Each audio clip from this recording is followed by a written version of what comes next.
দীর্ঘ ২৫ বছরের বেশি সময় ধরে রাশিয়ার প্রেসিডেন্ট হিসেবে রয়েছেন ভ্লাদিমির পুতিন। ফলে ৫ জন মার্কিন প্রেসিডেন্টের সঙ্গে সাক্ষাৎ এবং কাজ করার সুযোগও হয়েছে তার।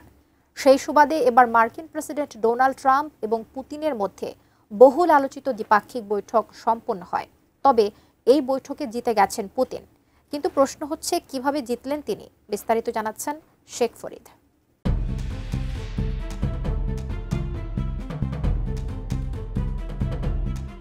মার্কিন প্রেসিডেন্টদের মোকাবেলায় অভিজ্ঞ ভ্লাদিমির পুতিন আলাস্কাতেও নিজের রাজনৈতিক কৌশলের ছাপ রেখে এসেছেন।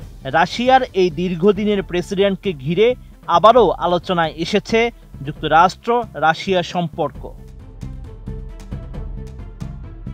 সাম্প্রতিক আলাস্কা বৈঠককে ঘিরে একটি মন্তব্য করেছেন যুক্তরাষ্ট্রের সাবেক জাতীয় নিরাপত্তা উপদেষ্টা জন বোল্টন, যেখানে তিনি আলাস্কা বৈঠকে পুতিনকে স্পষ্ট বিজয়ী বলে উল্লেখ করেছেন। ব্যাখ্যায় সাবেক এই মার্কিন কর্মকর্তা জানান, ৩ ঘন্টার দীর্ঘ বৈঠক শেষে ডোনাল্ড ট্রাম্প যা পেলেন তা শুধু ভবিষ্যতে আরেকটি বৈঠকের প্রতিশ্রুতি, কিন্তু পুতিন সম্পর্ক পুনঃস্থাপনের দিকে অনেকটাই এগিয়ে গেলেন। এছাড়া বোল্টনের মতে এর মাধ্যমে রুশ প্রেসিডেন্ট একদিকে পশ্চিমা নিষেধাজ্ঞা এড়াতে সক্ষম হয়েছেন, অন্যদিকে যুদ্ধবিরতির কোনো চাপে পড়তে হয়নি। বিশ্বমানের থার্মিক্স রড, সালাম স্টিল থার্মিক্স, দেশের একমাত্র থার্মিক্স রড। ভ্লাদিমির পুতিন ২০০০ সাল থেকে রুশ প্রেসিডেন্ট হিসেবে দায়িত্ব পালন করছেন। এর মধ্যে ৫ মার্কিন প্রেসিডেন্টের সঙ্গে বৈঠক করেছেন তিনি। তাদের মধ্যে রয়েছেন বিল ক্লিন্টন থেকে শুরু করে George W Bush, Barack Obama, Joe Biden ও ডোনাল্ড ট্রাম্প।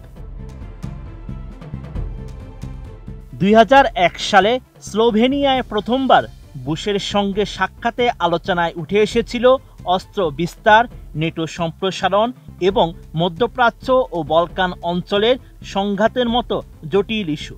পরবর্তী সময়ে বিভিন্ন পর্যায়ে অন্যান্য মার্কিন প্রেসিডেন্টদের সঙ্গেও কঠিন আলোচনায় অংশ নিয়েছেন এই লৌহমানব।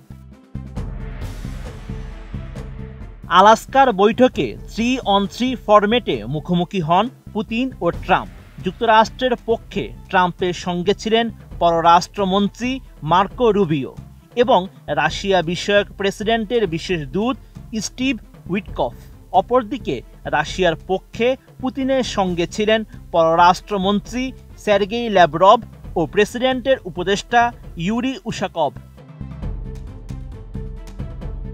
প্রায় ৩ ঘন্টার আলোচনা শেষে যৌথ সংবাদ সম্মেলনে ট্রাম্প দাবি করেন বৈঠক ছিল অত্যন্ত ফলপ্রসূ, যদিও এখনো কিছু অমীমাংসিত বিষয় রয়ে গেছে। তিনি ইউক্রেনের প্রেসিডেন্ট ভলোদিমির জেলেনস্কি এবং নেটো মিত্রদের সঙ্গে কথা বলার পরিকল্পনার কথাও জানান। তার মতে শেষ পর্যন্ত যে কোনো সমঝোতা তাদের সম্মতির উপর নির্ভর করবে। অন্যদিকে রুশ প্রেসিডেন্ট সাংবাদিকদের জানান, ইউক্রেন যুদ্ধ বন্ধে তিনিও আন্তরিকভাবে আগ্রহী, তবে পুতিনের মতে যুদ্ধের মূল কারণগুলো সমাধান করতেই হবে, যদিও ঠিক কী বোঝাতে চেয়েছেন তা তিনি স্পষ্ট করেননি। আলাস্কা বৈঠক নিয়ে বিশ্লেষকরা বলছেন, এই বৈঠকে ট্রাম্প তেমন কোনো দৃশ্যমান সাফল্য পাননি, কিন্তু পুতিন আবারও প্রমাণ করলেন মার্কিন প্রেসিডেন্টদের সঙ্গে কূটনৈতিক খেলায় তিনি এখনও অপ্রতিদ্বন্দ্বী। Sheikh Farid, ATN news.